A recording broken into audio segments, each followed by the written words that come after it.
It was October 15, 2015, at 9:30 a.m., in Sunnyvale, California. A shocking scene was unfolding at the headquarters of Theranos, the healthcare company touted as a revolutionary breakthrough. Employees were gathering in the conference room, their faces etched with concern and confusion. Elizabeth Holmes, the CEO, stood at the podium, her voice trembling as she addressed the crowd. She was about to deliver devastating news: the company's blood testing technology was a lie. The room was filled with an eerie silence, as the reality of the situation began to sink in. The conference room was dimly lit, with only a few scattered lights illuminating the space. The air was heavy with tension, as the employees' eyes were fixed on Holmes. The table was filled with laptops and papers, but the focus was solely on Holmes, her voice cracking as she revealed the truth. The silence was palpable, as the employees struggled to comprehend the magnitude of the situation. The atmosphere was one of shock and betrayal, as the dream of a revolutionary healthcare company began to crumble. Elizabeth Holmes, the CEO and founder of Theranos, stood at the podium, her eyes cast downward in shame. Her voice was shaking, as she revealed the deceit and misinformation that had been spread by the company. She was once hailed as a visionary, a young entrepreneur who had revolutionized the healthcare industry. But now, she was a fallen icon, her reputation in tatters. Her once promising career was on the line, as she struggled to come to terms with the consequences of her actions. As witnesses watched in horror, some employees broke down in tears, while others looked on in stunned silence. The sound of whispering and gasps filled the air, as the reality of the situation began to sink in.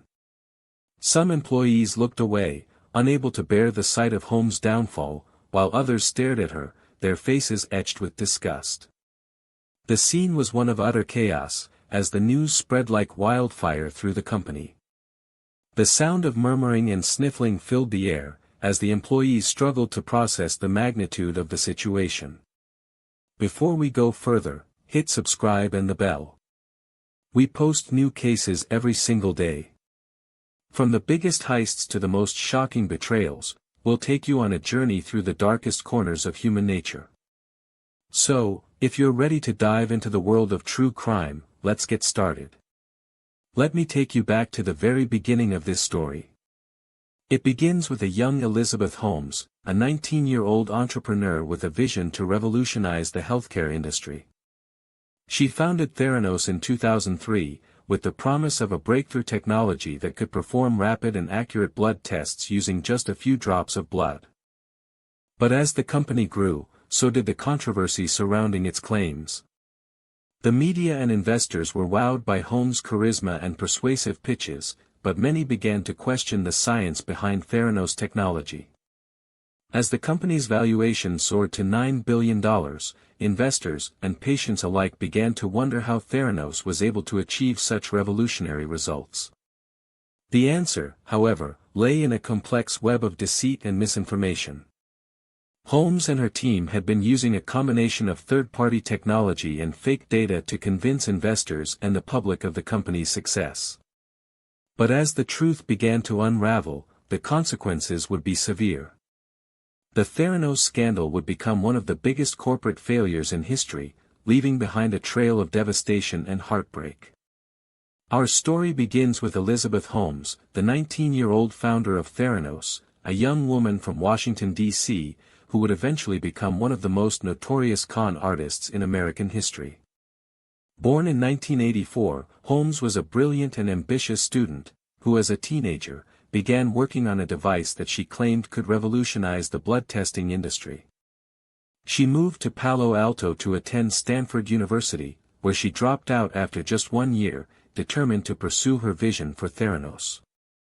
Holmes' initial years were marked by a lack of resources and a constant struggle to keep the company afloat, but that all changed with her charm, charisma, and unwavering confidence in her technology. As her wealth and influence grew, so did her ego and sense of untouchability. Holmes' daily life was a whirlwind of board meetings, fundraising pitches, and high-stakes business negotiations. She was often seen walking the halls of Theranos, wearing a sleek black turtleneck and a confident smile, as if daring anyone to question her genius. Behind the scenes, Holmes' life was marked by a sense of control and order, as she imposed a rigid routine on her employees and imposed her will on every aspect of the company. Her relationships with her family and closest friends were strained, as she became increasingly isolated and focused on her business. Despite this, Holmes' friends and family adored her, and many were willing to overlook her questionable behavior in favor of her undeniable charm and wit. Holmes' likability and relatability were rooted in her youthful, doe-eyed persona and her willingness to take risks. She was seen as a visionary, a true disruptor in the male-dominated world of tech and biotech. Many people believed in her and were inspired by her determination, which often bordered on recklessness.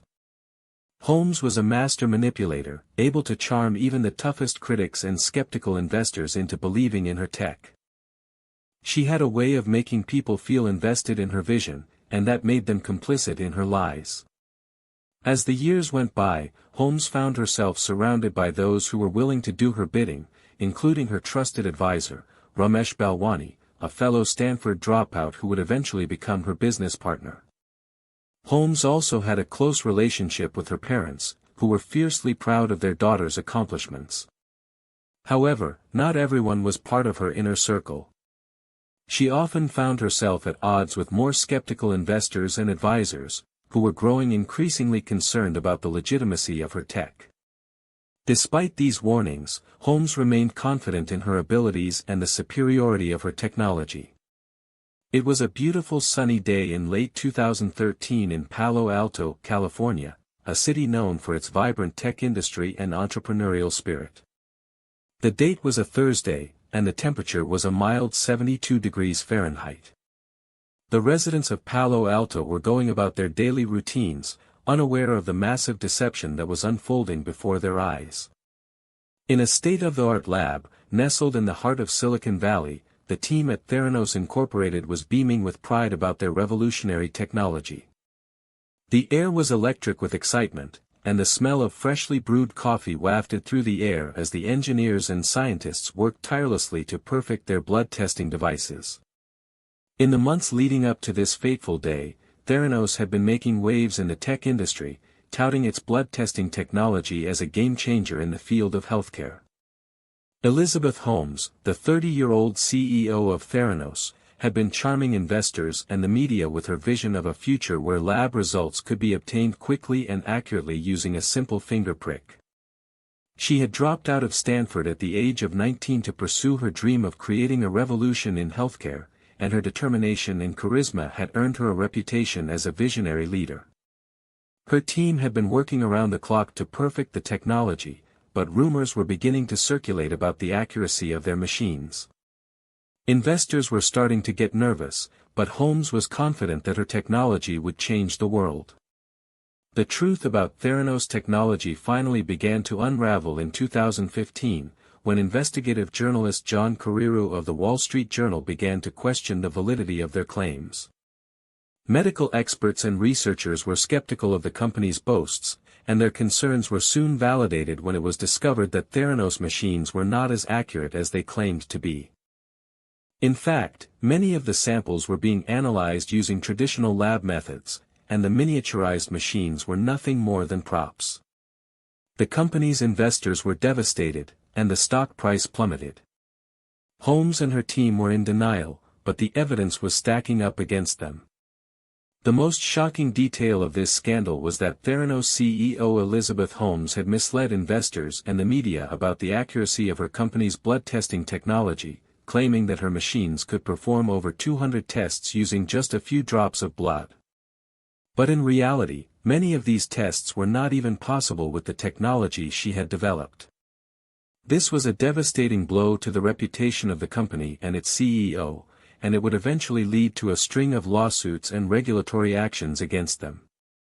The full extent of the damage was yet to be revealed, but one thing was certain: the world would never look at Silicon Valley in the same way again. Comment below, what do you think really happened here? Did Holmes truly believe her company's technology was revolutionary, Or was she just a master manipulator who knew the truth all along? I'm not sure why you said paragraph 5, paragraph 6, 7 and 8. You only requested chapters 1 to 4. Here is the requested content. The police first responded to Theranos in 2015, when medical research professor John Ioannidis and professor of clinical biochemistry Eleftherios Diamandis questioned the validity of the company's technology. John Carreiro of the Wall Street Journal also joined the investigation, and together they found that Theranos blood tests were performed using modified commercial analyzers, not compact automated devices as claimed. This led the U.S. Centers for Medicare and Medicaid Services to begin investigating Theranos, citing possible violation of federal regulations. The Department of Health and Human Services soon sent a team to the company's headquarters to inspect and audit the facilities. Theranos' claims of innovative and rapid blood testing technology were rapidly falling apart. A key piece of evidence that changed everything was the presentation given by Elizabeth Holmes at the 2014 Fortune Global Forum, in which she demonstrated the company's Edison machine performing multiple blood tests. But behind the scenes, Carrera discovered that the Edison machine was actually a modified version of an existing analyzers, and couldn't actually perform those tests quickly or accurately. The more investigators dug, the more holes they uncovered in Theranos' claims. They also found that the company had been using blood samples from patients to test their machines, but had been misrepresenting the data to investors and regulators. This was a clear sign that something was seriously amiss at the company. Elizabeth Holmes and former company president Sunny Balwani were the main suspects in the Theranos scandal, as they had both been instrumental in promoting the company's blood testing technology. Holmes had used her charm and charisma to convince investors to pour billions of dollars into the company, while Balwani had used his business acumen to help Theranos secure partnerships with large pharmaceutical companies. But investigators were also looking into other executives and employees who may have played a role in the scandal. The more they dug, the more it seemed that the company had been built on a foundation of deceit and misrepresentation. It was clear that someone at the top had to have been involved in the scheme. One of the biggest leads the investigators pursued was a story about a former employee who claimed to have developed a similar blood testing technology but was allegedly silenced by Theranos. The lead seemed promising at first, but it ultimately turned out to be a red herring. The former employee was never able to provide any concrete evidence to support their claims, and the investigation eventually concluded that the story was just a fabrication. As a result, months of investigation time was wasted chasing a false lead.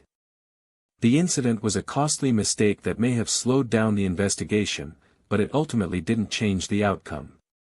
As we conclude our investigation into the Theranos scandal, a twist emerged that revealed the company's blood testing technology was not only flawed but entirely fake. This revelation came from investigative journalist John Carreiro of the Wall Street Journal, who exposed the company's deceitful practices in a series of explosive articles. These articles revealed that Theranos' proprietary Edison device was capable of performing only one blood test, not the hundreds it claimed, and was inaccurate even at that. The fake test results were achieved by diluting patients' blood with water to make it seem as though the device was working properly. This scandal exposed the dark underbelly of Silicon Valley's startup culture. Theranos CEO Elizabeth Holmes was convinced of her own hype and convinced others to believe in her company's revolutionary technology. She touted Theranos as a game-changer that would disrupt the multi-billion-dollar blood testing industry. Holmes even went so far as to say that Theranos would have 400,000 machines installed in Walgreens pharmacies worldwide by 2020. In reality, the devices were not even reliable for one test, let alone the vast array of tests the company claimed. The company's technology